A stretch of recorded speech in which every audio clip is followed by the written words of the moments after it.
Restez informés chaque jour avec Scoop FM. Désormais, suivez nos journaux sur nos chaînes partenaires à Lubumbashi sur Sky Radio, la 97.7 MHz, à 6h, 9h, 12h, 15h, 19h et 21h.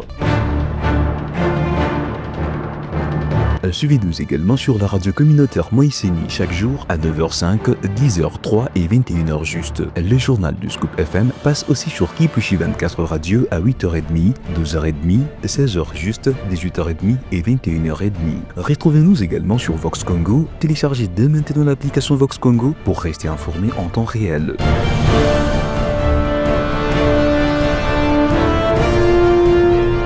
Scoop FM, suivez-nous sur notre page Facebook et sur notre chaîne YouTube pour tout savoir sur l'actualité locale, provinciale, nationale et internationale. Scoop FM, la neutralité réelle. La neutralité réelle.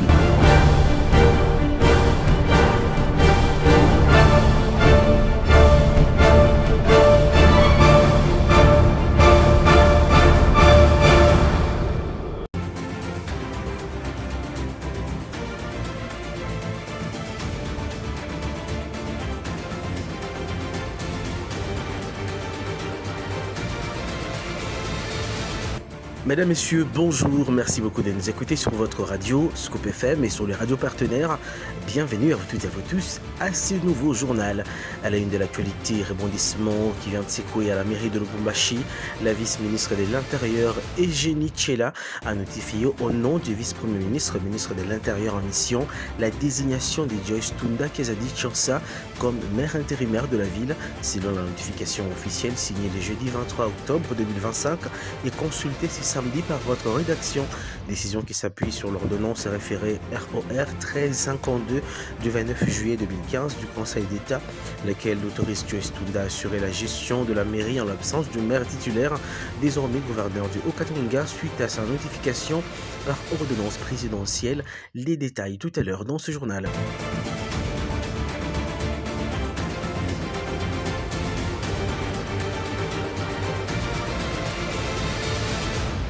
À vous toutes et à vous tous, merci beaucoup si vous nous rejoignez. Nous sommes en direct depuis Lubumbashi. La course au perchoir de l'Assemblée nationale se poursuit entre le parti et plateforme politique à Kinshasa. Du côté de l'Union sacrée de la nation, 12 candidatures sont retenues pour succéder à Vital Kamerhe. On en sait plus dans ses commentaires de Serge Kayeya. Élection au bureau de l'Assemblée nationale. Le secrétariat permanent de l'Union sacrée de la nation a rendu publique la liste de ses candidats jeudi 24 août 2025. Selon l'esprit du communiqué officiel signé par le professeur André Mbata et destiné aux députés nationaux membres de la plateforme politique, 12 candidatures sont en liste pour compétir au poste de la présidence du bureau de la Chambre basse du Parlement congolais, conformément à l'article 27 alinéa 2 de son règlement intérieur. Le même communiqué stipule que les dossiers de tous ces candidats sont déjà transmis à la haute autorité politique de référence pour dernière décision.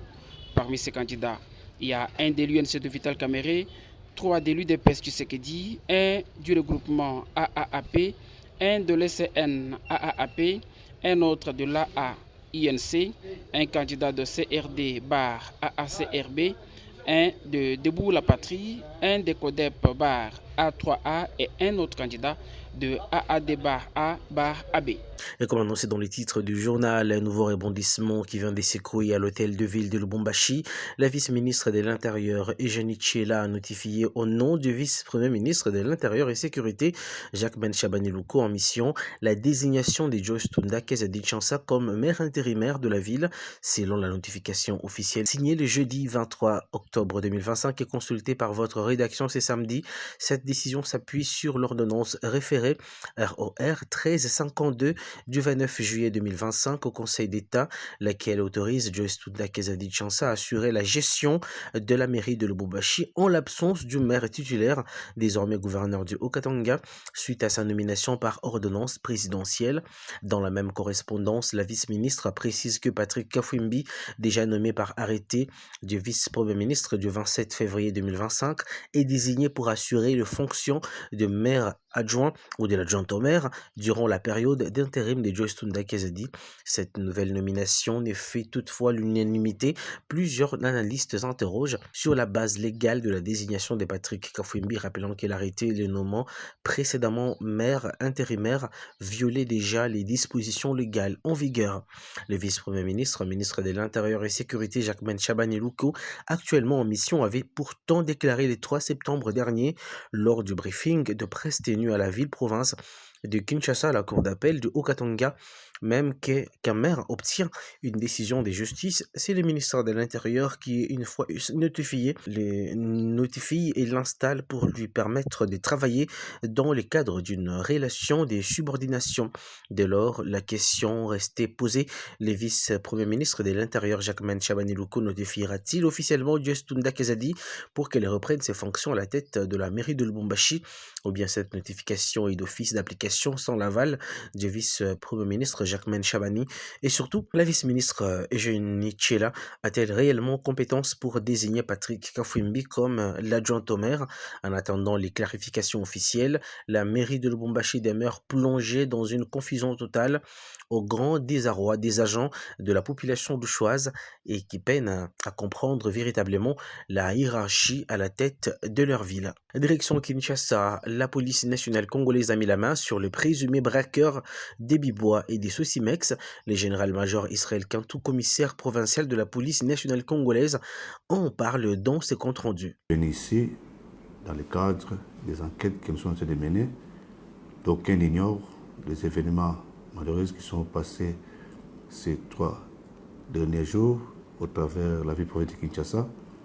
Il y a eu braquage d'abord au niveau de Bitabe, où un sujet libanais a été tué par les braqueurs. Et en plus qu'hier, il s'est commis encore un braquage à la hauteur de Bibois. Alors la police étant sur les trousses des civiques, nous avons appréhendé ceux qui sont devant nous. En attendant l'aboutissement des enquêtes, nous rassurons la population quinoise, en particulier et en général la population de la République démocratique du Congo, que la hiérarchie s'y penche. La hiérarchie a donné le mot d'ordre qu'on puisse rechercher, arrêter et mettre hors d'état de nuire toute personne qui serait citée de long de près dans ces braquages qui a endeuillé et donné la désolation dans la population de Kinshasa.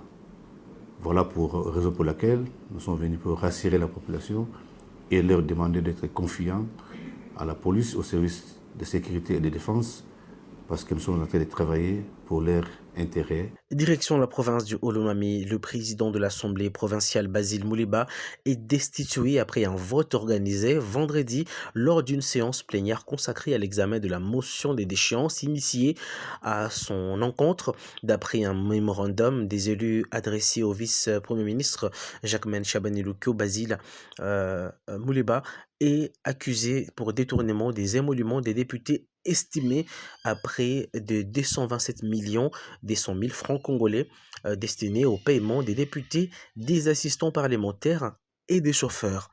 Au chapitre de sport, le président sportif du FC Saint-Eloi Lupopo s'est adressé aux cheminots à la veille de leur rencontre décisive du deuxième tour préliminaire de la Ligue des champions de la CAF. Aucune distance ne saurait freiner son engagement. En visioconférence, il a tenu à échanger directement avec les joueurs pour les encourager et leur insuffler une dose supplémentaire de motivation avant cette étape cruciale. Une ultime parole de soutien et de détermination pour aller chercher la qualification. Voici un extrait de son adresse. Vous avez gagné par 3-0. Et donc, tout naturellement, le moral, votre moral et le moral de tout le monde de Lupopo, c'est un moral haut, comme on peut le dire.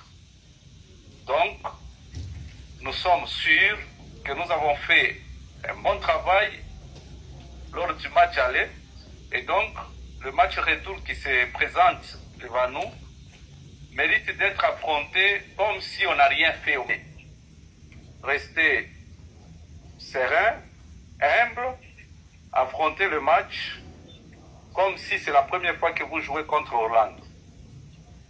Mais en réalité, c'est la deuxième fois et l'avantage, c'est que vous connaissez l'équipe et donc vous n'avez pas de complexe.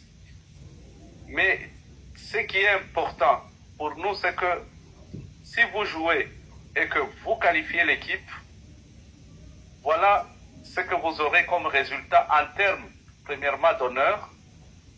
Vous allez jouer la phase de groupe.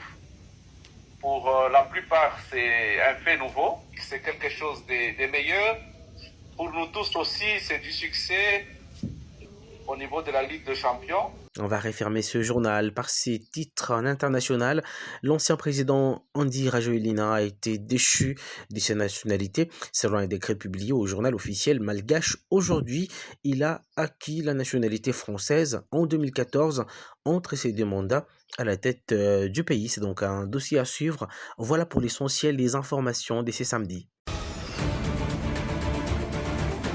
Je vous rappelle la principale information, ces nouveaux rebondissements à la mairie de Lubumbashi.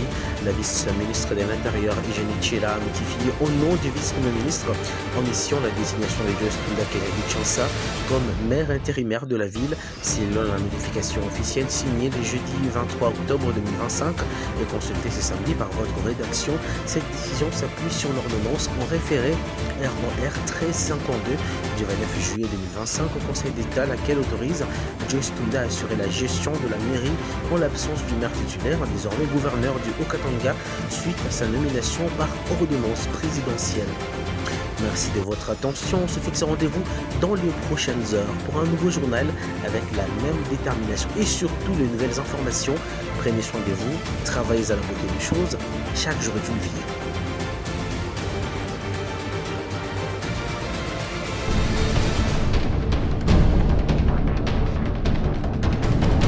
Restez informés chaque jour avec Scoop FM. Désormais, suivez nos journaux sur nos chaînes partenaires à Lubumbashi sur Sky Radio, la 97.7 MHz, à 6h, 9h, 12h, 15h, 19h et 21h.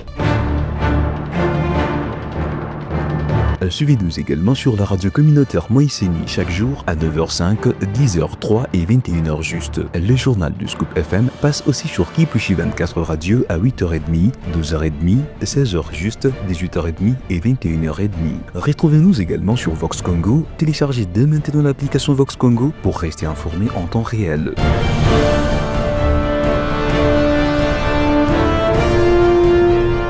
Scoop FM, suivez-nous sur notre page Facebook et sur notre chaîne YouTube pour tout savoir sur l'actualité locale, provinciale, nationale et internationale. Scoop FM, la neutralité réelle.